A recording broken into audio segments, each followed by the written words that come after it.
Hello, good morning class 10th। चलिए आगे देखते हैं। सबसे पहली चीज़ देखिए, वीडियो डाला था उसमें विभाजन एल्गोरिदम यानी डिवीज़न एल्गोरिदम का कुछ क्या पूरा चैप्टर ही डिवीज़न एल्गोरिदम पे डिपेंड है। तो सबसे पहले तो डिवीज़न एल्गोरिदम को और अच्छे से आप समझ लीजिए। और कल जो सवाल आपकी बुक में था मैंने बताया था वो एग्ज़ाम्पल वगैरह में उनने गलत कर रखा है, एक दो सवाल और गलत कर रखे हैं। वो ऐसे नहीं की जाएंगे। अगर आप डिवीज़न एल्गोरिदम का यूज़ कर रहे हैं तो उनको दूसरे तरीके से किया जाएगा, वैसे नहीं किया जाएगा। तो जो कल कराया था वो तो आपके बुक में है लेकिन वो गलत है, उसको काट दीजिए। अभी बताएंगे सही तरीका क्या है। पहले तो डिवीज़न एल्गोरिदम को समझिए, जो विभाजन एल्गोरिदम है वो क्या है। देखो, इसको ऐसे लिख लिया जाता है कि fx बराबर gx qx और rx। अब fx क्या है, gx क्या है, qx क्या है, rx है। NCERT की बुक में देखेंगे तो ऐसे लिखा जाता है a बराबर b q प्लस r, और बताया जाता है कि जो r है वो 0 के बराबर, 0 से बड़ा और b से छोटा होगा, हमेशा होना चाहिए। ठीक है। अब ये यहाँ पर अभी हम वापस आएंगे, वापस देखें हिंदी में, भाज्य बराबर भाजक भागफल शेषफल। ये कहाँ से हमारा फॉर्मूला बन जाता था, ये ऐसे बन जाता था। जैसे 2 का डिवाइड करें हम 5 में तो 2 2 जा 4 1 आएगा। अगर हम वापस से इसका इसमें मल्टीप्लाई कराएं और कितना ऐड कर दें उसमें 1, तो कितना बराबर हो जाएगा 5 के।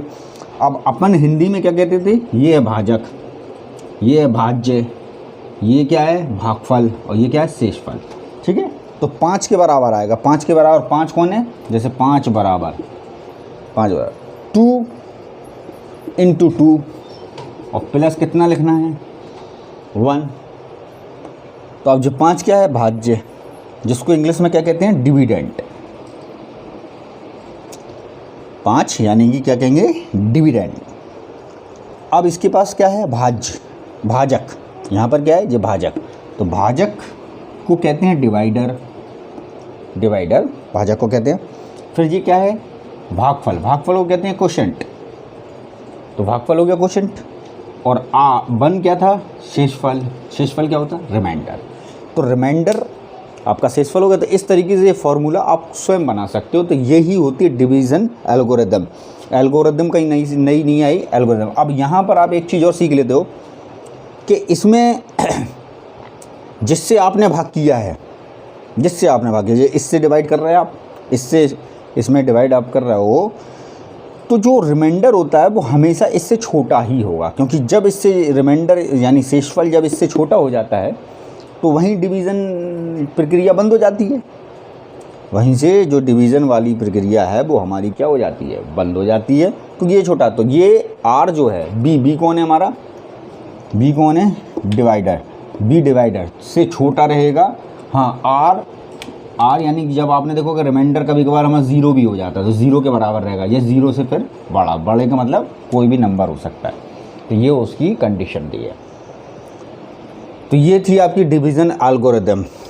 इसका यूज़ करना है और इसका यूज़ जब करना है तो यही लगेगी। तो जब लगेगी तो बताएंगे अभी हम। अभी आगे भी 20 सवाल, 20 क्वेश्चन नंबर 20 में, उससे पहले 18 और ये देख लीजिए फटाफट।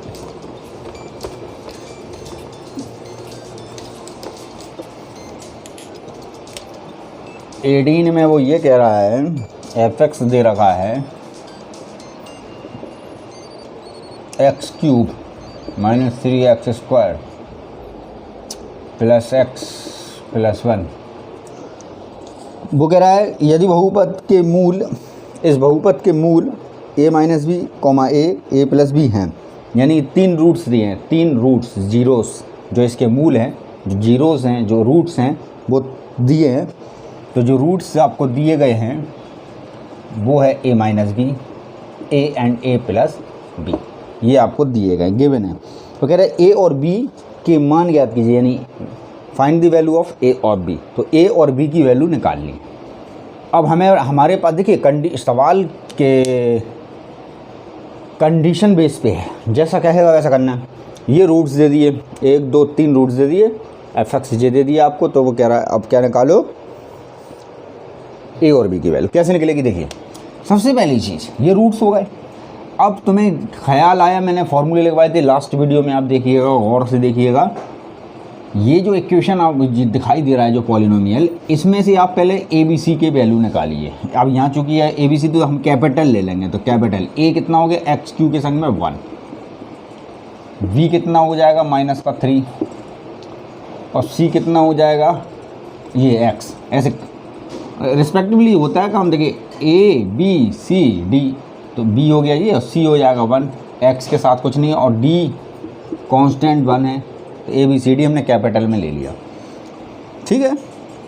अब सम ऑफ द रूट्स, तो सम ऑफ द रूट्स फॉर्मूला क्या था, सम ऑफ यानी सभी मूलों का योग। आपने याद रखा होगा alpha plus beta plus gamma बराबर -b/a, ये फार्मूला था तीनों वालों का।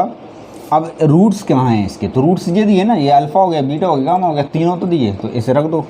a - b alpha, a beta, और a + b गामा हो गया। b की जगह -3 रखोगे तो प्लस हो जाएगा, और c a की जगह 1। इधर क्या हुआ, b से b कट गया, ये a और ये 3a, और इधर हो गया 3 गया नीचे, तो a की वैल्यू कितनी आई 1। तो एक वैल्यू तो आपने कंसीडर कर ही ली। सेकंड वैल्यू के लिए आपने लगाया ये वाला फार्मूला -d/a, यही होता है ना प्रोडक्ट ऑफ द रूट्स। तो अल्फ़ा बीटा गामा, तो अल्फ़ा बीटा गामा यही है, a - b अल्फ़ा। बीटा कितना है a, और गामा कितना है a + b। d की वैल्यू 1, a की वैल्यू 1। अब यहाँ पर आपने क्या देखा, हमें a की वैल्यू कंसीडर हो चुकी है 1, तो a की वैल्यू हम 1 रख सकते हैं इधर पर। तो 1 - b, a की जगह भी 1 रख दिया, जो 1 रख दो, और 1 + b, और बराबर में है माइनस का 1 बचेगा माइनस का। अब ये 1 तो भूल जाओ, ये देखो एक बार प्लस एक बार माइनस, तो जो 1 का स्क्वायर - b का स्क्वायर बनेगा बराबर माइनस में है 1। b स्क्वायर उधर ले जाओ, इधर आएगा तो 2 हो जाएंगे, और ये हो जाएगा b स्क्वायर, उस तरफ जाएगा, b स्क्वायर उधर जाएगा प्लस का, ये इधर आया प्लस का, तो 2 है। स्क्वायर हटाओ तो b की वैल्यू ±√2 बना सकते हो आप। तो v की वैल्यू ±√2 ले सकते हैं, और a की वैल्यू बनाएगी। तो ये आपका सवाल ख़त्म हो गया था। बड़ा इजी सवाल था, ज़्यादा कुछ खास ऐसा था नहीं। तो क्वेश्चन नंबर 18 था।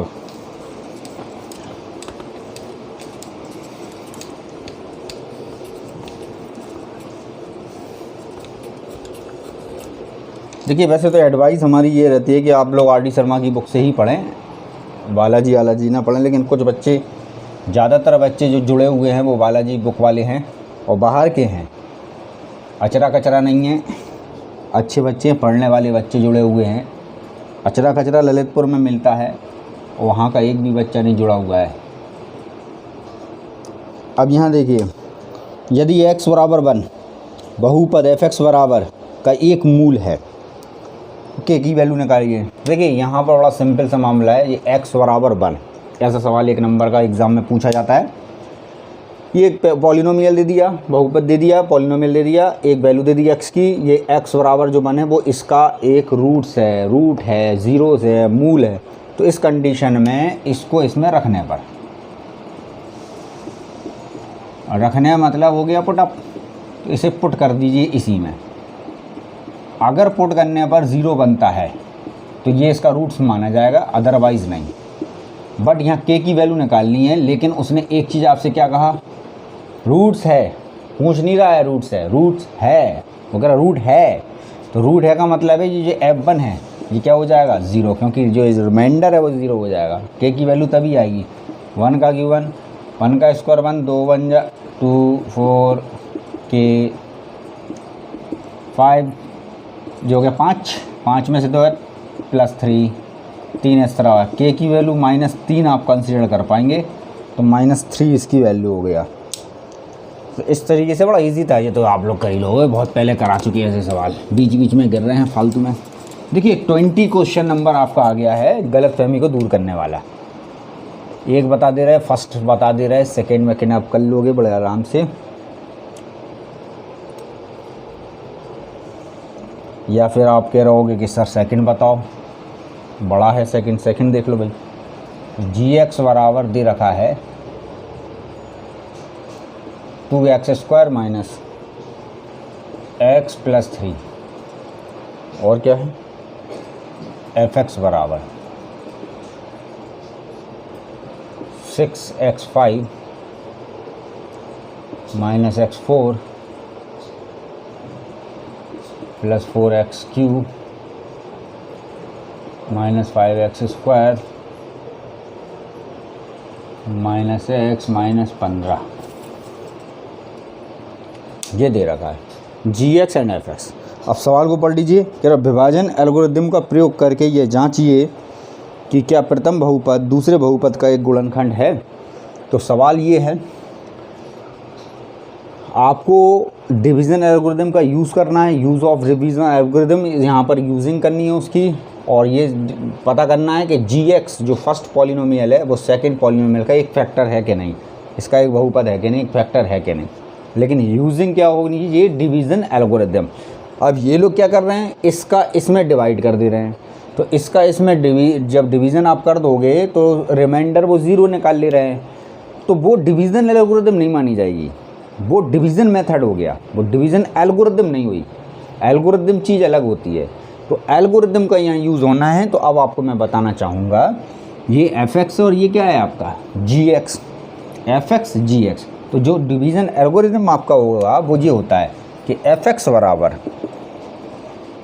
gx फिर qx और प्लस rx। ये हमें पता है, आपको भी पता है, ये हमारी डिवीज़न एल्गोरिदम होती है, इसका ही यूज़ होगा। तो rx जो हमारा है वो 0 दिखाना है हमें। अगर ये इसका फैक्टर है तो ये rx 0 दिखाना, बट कौन सी मेथड यूज़ करना है, डिवीज़न एल्गोरिदम। तो एल्गोरिदम का ये यूज़ करना है, बाकी ये जो यूज़ कर रहे हैं ये गलत कर रहे हैं, ये सुधार लें इस चीज़ को। अगर आपकी बुक में भी एग्ज़ाम्पल में इसमें तो दिया है, एग्ज़ाम्पल में भी ऐसे ही सॉल्व दिया है, तो ये इसका यूज़ है, तो यूज़ इस तरीके से किया जाएगा। अब यहाँ पर मसला क्या है, देखिए fx आपके सामने है, gx आपके सामने है, ठीक है, qx नहीं पता, rx नहीं पता। तो अब बच्चा क्या करता, साइड में डिवीज़न करने लगता, कहता डिवीज़न कर लो और यहाँ लिख दो। कुछ टीचर भी कहते हैं साइड में डिवीज़न कर लो और यहाँ लिख दो, ना ऐसा नहीं होगा, ऐसा होगा। देखिए सबसे पहली चीज़ मैं आपको बताना चाहूँगा कि जो qx होता है, qx ये हमको अपने तरफ से मानना पड़ेगा, और जो rx होगी वो भी हमें अपने तरफ से मानना पड़ेगी। अब कैसे मानते हैं, देखिए qx कैसे मानते, इधर सबसे बड़ी पावर fx की कितनी है 5, और gx की सबसे बड़ी पावर कितनी है 2। तो 5 में से 2 को माइनस करने पर पावर कितनी बचेगी 3, यानी कि जो qx होगा वो एक 3 पावर का पॉलिनोमियल होगा, 3 पावर का एक बहुपद होगा qx। तो यहाँ पर जो qx होगा 5 - 2 बराबर 3, तो 3 पावर का एक पॉलिनोमियल होगा, 3 पावर का एक पॉलिनोमियल होगा। और जो rx है आपकी, rx क्या होगी, तो rx जो होती है वो gx से हमेशा छोटी होती है। ये हमने देखा था b से लेस देन होता है। r जो है रिमाइंडर जो है वो हमेशा इससे छोटा रहेगा, अगर छोटा नहीं रहेगा तो डिवीज़न जाना बंद होगा। छोटे का मतलब है इसकी पावर कितनी है 2, तो r की पावर जो है वो 2 से छोटी आएगी। अब 2 से छोटी पावर मतलब कितनी होगी 1 पावर, तो ये 1 पावर में होगा, 2 से छोटा पावर होना चाहिए, 2 से छोटी हो गई 1 पावर। 1 पावर में भी हो सकता है, या हो सकता है और छोटा हो, 0 हो पावर में, समझ रहे आप बात, लेकिन 2 के बराबर नहीं होगा r, बस 1 पावर में, इससे लेस आप ले लें 1 पावर में ले लेंगे। तो अब यहाँ पर जो हम लेट करेंगे qx को, तो qx बराबर 3 पावर का करना है, तो आराम से आप ऐसे कहिए ax³ यहाँ से स्टार्ट कीजिए, 3 पावर होनी चाहिए सबसे बड़ी, bx² plus cx plus d, ये आपका बनेगा पूरा एक 3 पावर का qx। rx आपको चाहिए 1 पावर में, अब d तो यहाँ हो ही गया, तो ex प्लस f कर लीजिए, तो इधर हो गई पावर 1, ये 1 पावर का है और ये आपका 3 पावर का है। तो ये qx और rx, ये देखिए थोड़ा सा डिफ़िकल्ट बच्चों को लगता ज़रूर है मेथड, और जो एग्ज़ाम्पल में आपको दिया होगा वो मेथड इजी लगता है बच्चों को, बट इजी लगे इसका मतलब ये नहीं कि वो सही है, वो गलत है, मेथड ही गलत है, तो इसका यूज़ ही नहीं है ना, वो यूज़ तो इसी का करना है ना। अब इसमें हमें वैल्यू पुट अप करनी है सारी की सारी, तो fx की जगह ये पुट करना है 6x5 minus x4 4x³ minus 5x² minus x minus 15। ये हमने fx की जगह पर यहाँ पर ये fx की वैल्यू रख दी, ठीक है। gx हमारा ये 2x² माइनस x प्लस 3, ये gx हो गया। फिर आता है क्यूब एक्स अभी हाल ही आपने लेट कर लिया, इससे मालूम पड़ गया 3 पावर का ऐसा है 3 2 1 ऐसे क्रम से चलता रहेगा, आराम से आप ऐसे मान सकते हो। तो ये क्यू एक्स आपने लिखना है, इतना डिफ़िकल्ट नहीं है।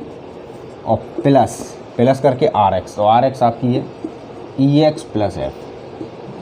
अब ये तो आपका चलता रहेगा, इससे ध्यान ना दें, सॉल्विंग सिर्फ इसी साइड की होगी अभी आल प्लस। अब इसमें करना क्या है, तो इन दोनों का पहले मल्टीप्लाई ले लें।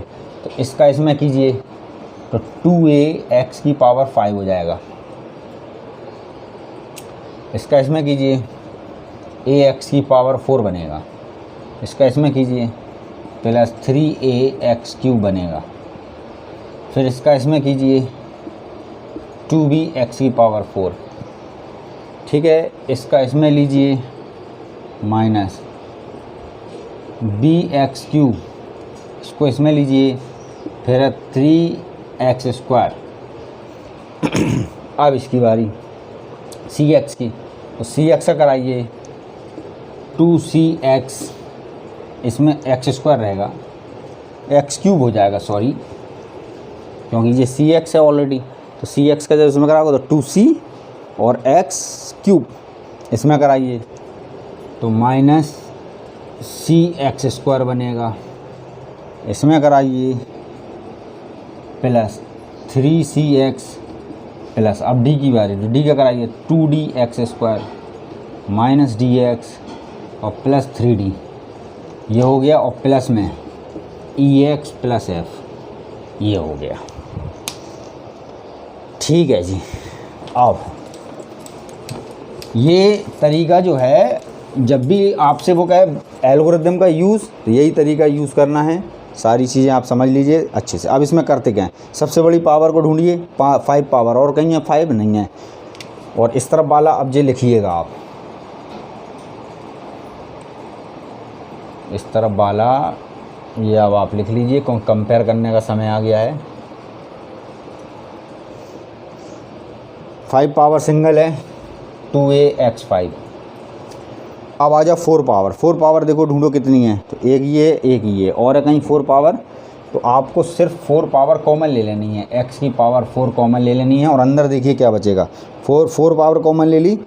अब ये 4 वाला, ये 4 वाला, तो यानी माइनस a बचेगा और प्लस का बचेगा 2b। 4 पावर आपने कॉमन ले ली, तो ये डायरेक्ट करना है ये काम। फिर 3 पावर कॉमन लीजिए, इससे छोटी 3 होगी। 3 वाले देखिए, एक ये है, एक ये है, एक ये भी है और नहीं है। 3 पावर कॉमन ली, तो अंदर देखें क्या क्या बचेगा। यहाँ से बचेगा 3a, 3a के बाद इधर से बचेगा माइनस का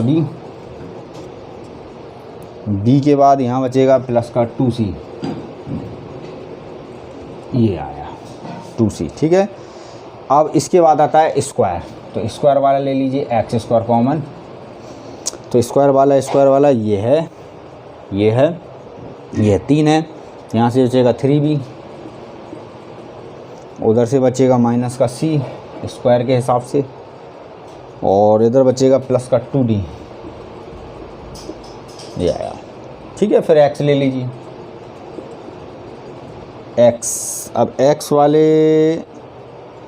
वाले ढूंढिए, बहुत सारे होंगे, 1 2 3 है, तो यहाँ से 3c, फिर माइनस d और प्लस e, ये आपका बचा। और प्लस अब ले लीजिए कांस्टेंट जिनमें x ना हो, तो एक 3d है और एक f है और बाकी इधर है नहीं, तो 3d प्लस f, ये हो गया। ये बना लीजिए इस तरीके से और कंपेयर करा दीजिए, तुलना जिसको कहते हैं, तुलना यानी कंपेयरिंग बोथ साइड्स। तो दोनों तरफ की तुलना कराएंगे, तो यहाँ पर x की पावर 5 के साथ कोफिशिएंट यानी गुणांक कितना है 2a, x की पावर 5 के साथ देखिए 2a, इधर कितना है x की पावर 5 के साथ 6, तो 2a बराबर हो जाएगा 6।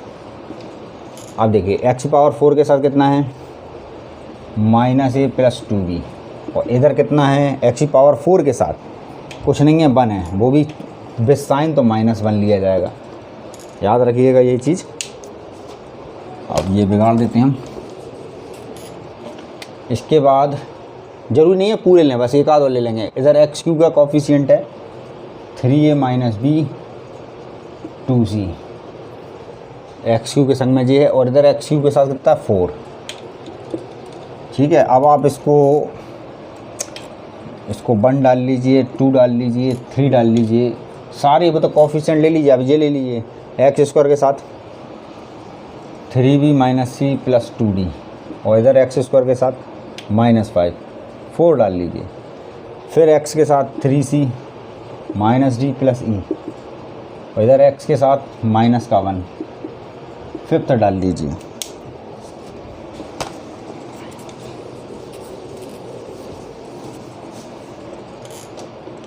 फिर इधर कांस्टेंट कितना है 3d + f, और इधर अचर कांस्टेंट -15 है, 6 डाल लीजिए। कंपेयर कराना है, तो ये आपकी इक्वेशन बनेंगी, इनको कीजिए सॉल्व।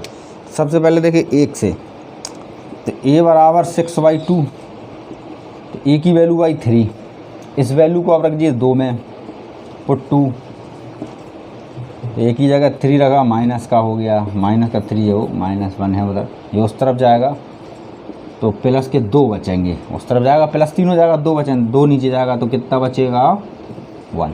तो v की वैल्यू 1 आ गई, a और b निकल आया। अब a और b अगर आप कहाँ पर पुट कर दें 3 में, तो a की वैल्यू 3, b की वैल्यू 1, 2c = 4, c की वैल्यू पता नहीं है, निकलेगी 9 हो गया -1, 2c = 4, ये 8 बचेगा, घट जाएगा, उधर ले जाइए -4, नीचे ले जाइए -2, और सारी वैल्यू बॉक्स में बंद कीजिए। c की वैल्यू -2। अब आइए d, तो b और c की वैल्यू अगर आप यहाँ रख दें, इधर देखिए b और c 4 में रख दें तो d की वैल्यू हो जाएगी, तो b और c की वैल्यू रखेंगे अपन। तो ऐसे ऐसे वैल्यू अपन को रखनी है, थोड़ा डिफ़िकल्ट जरूर लगेगा, बट यही मेथड यही माना जाएगा आपका, इसी पे नंबर दिए जाएंगे। तो b की वैल्यू आपकी जो है 1, c की वैल्यू -2 तो +2 हो जाएगी, +2d = -5, ये 3 5 हो जाएगा, ये 2d = -5, ये उधर जाएगा -10 बना लेगा, और d की वैल्यू हो जाएगी -5। तो ये d की वैल्यू आ गई। अब d की वैल्यू अगर हम कहाँ रख दें यहाँ पर, तो हमें किसकी वैल्यू आ जाएगी f की, और c और d की रखें तो e की आ जाएगी। तो c और d की वैल्यू भी रख दो, c कितना अपने पास -2, और d कितना है -5, तो +5 हो जाएगा, -5 तो +5, और प्लस e बराबर कितना है -1, माइनस के कितने होगा 6, +5 + e बराबर -, ये -1 बचा, -1 उधर जाएगा, प्लस हो जाएगा, कट के क्या बचेगा 0, तो e की वैल्यू कितनी निकाल लिया आपने 0।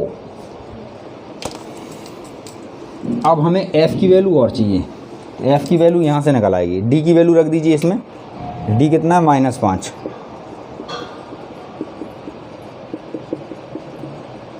-15 बराबर -15, 15 से 15 उधर जाएगा, कट जाएगा 0, तो f की वैल्यू कितनी आई 0। अब जो वैल्यू है निकल के आई हैं हमारी a b c d e f g जो भी निकल के आई हैं, ये सब हमारे सामने हैं। अब आपको याद दिला दें कि जो आपने qx मान रखा था वो क्या था, ax³ + bx² + cx + d, ये आपका था q। इसमें a की जगह रखा जाएगा 1, तो x की, b की जगह रखा जाएगा 1, a की जगह कितना रखा जाएगा, a की वैल्यू जो भी निकली हो, शायद 1 निकली थी, नहीं a की वैल्यू शायद 3 थी, 3 रखा जाएगा, तो a की वैल्यू शायद 3 थी, 3 रखा जाएगा, b की वैल्यू 1 है, b की जगह 1, c की जगह -2 तो -2x, और d की जगह रखा जाएगा -5। तो ये जो आ गया आपका qx, अगर आपसे वो क्या qx निकालो विभाजन एल्गोरिथम, यानी एल्गोरिथम के मेथड से, यानी कि जो उसका कोशंट है जो भागफल है वो ये है, तो ये भागफल आएगा एल्गोरिथम मेथड से। याद रखिएगा, डायरेक्ट डिवाइड नहीं करना पड़ेगा, ये मेथड है तो ये QX आ गया। अब इसके बाद आपको याद होगा कि हमने RX मान रखा था। RX हमारा क्या था, EX + F, जिसमें E कितना है 0 और F कितनी है 0। तो कुल मिलाकर RX कितनी आई 0, और जब R यानी रिमाइंडर 0 आता है तो कहा जाता है कि ये पहला जो पॉलिनोमियल है वो दूसरे वाले को पूरा का पूरा डिवाइड कर रहा है। तो ये प्रूव्ड हो गया कि R आपका 0 है रिमाइंडर। तो कोशेंट और रिमाइंडर निकालने का मेथड, कोशेंट निकालते हैं एल्गोरिथम से इस तरीके से, और रिमाइंडर जी 0 वाला है। तो हैंस यानी कि हैंस आपने प्रूव कर दिया, hence GX is a factor of FX। तो GX जो है वो एक FX का पॉलिनोमियल फैक्टर है, गुणनखंड है। ये मेथड इसका है। बाकी आपको किताब का मेथड देखने में और करने में आसान लग सकता है, लेकिन वो गलत है। उस मेथड को काट दीजिए, उस पर नंबर 1 भी नहीं मिलेगा। पता नहीं कैसे उसने सॉल्व कर दिया है, कर देते हैं, कुछ नहीं। ये तरीका सही है। तरीके को आप लोग 10 बार देखिए, और नहीं आए तो पूछिए, इस पे सवाल लगाइए, जितने भी सवाल हैं जिसमें वो विभाजन एल्गोरिथम कह देता है उसमें ये आपको फिट करनी है। कोशेंट और रिमाइंडर आप इस तरीके से ही निकालेंगे। ठीक है, चलिए धन्यवाद, कल बताएंगे बाकी।